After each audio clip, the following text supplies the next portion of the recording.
by Ranjan Rohit। सावन के सोमारी पैनी बड़ बहुरहवा पैनी। सावन के सोमारी पैनी बड़ बहुरहवा पैनी। सारा दुनिया में रौरा भोला जी पसंद आईनी। ये गौरा रौरा सावन भतंग भैनी। ए गौरा रौरा भंगिया पिसत पिसत तंग भैनी।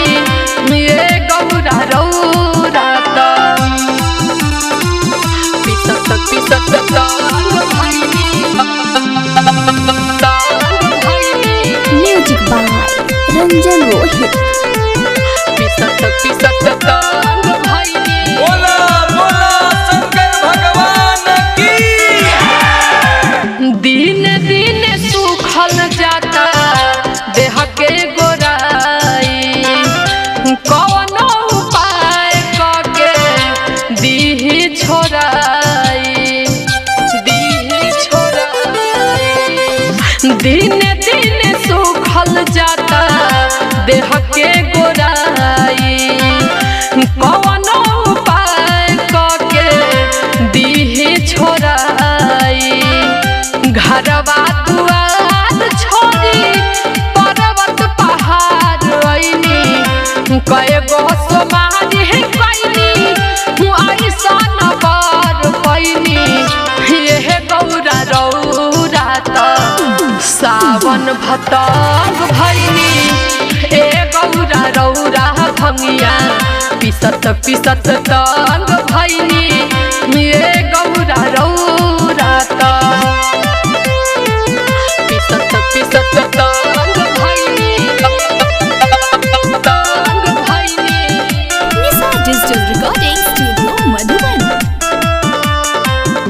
मेहवा मलाई अब उनके खियाई। आज के जमाना के हीरो बनाई। हीरो बनाई। मेवा मलाई अब उनके खियाई। आज के जमाना के हीरो बनाई। राजा बिहारी लिखले भारतीय अनुष्का गईनी। रंजन रोहित लिखले भारतीय अनुष्का गईनी। ये गौरा रौरा सावन भतंग भैनी। ए गौरा रौरा भंगिया पिसत पिसत तंग भैनी। ये गौरा रौरा सावन के सोमारी पैनी बड़ बहुरहवा पैनी। सारा दुनिया में रौरा भोला जी पसंद आईनी। ये गौरा रौरा सावन भतंग भैनी। ए गौरा रौरा भंगिया पिसत पिसत तंग भैनी। ये गौरा रौरा निशा डिजिटल रिकॉर्डिंग स्टूडियो मधुबन पूर्वी चंपारण। Contact number 9199425490।